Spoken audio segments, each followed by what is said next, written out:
Vladimír Darýda, Lukáš Provo, Michal Sadílek, Lukas Ochůdek, Alexandr Sojka, Tomáš Souček, nejlepší záložník!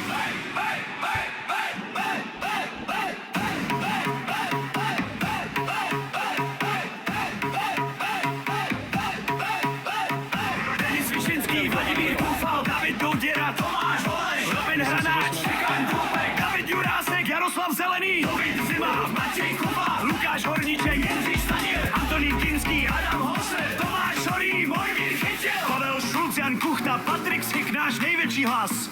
Ladislav Krejčí, kapitán jak pouze šíleně dobrý, vede nás! červená, bílá, modrá, slyšná Teslý stadion, pomalu lesní každý jméno, Česko jde na světový trón.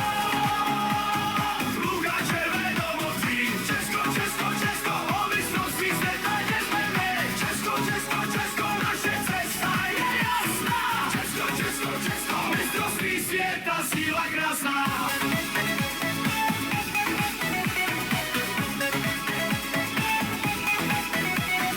Matěj Kovář pálí daleko, pak Cůfal kope dopředu, přidává Šulcovi, ten přidává Krejčímu, Chorý dostává červenou kartu a Krejčí přidává Součkovi, Souček hlavičkuje a Patrik Schik skoruje!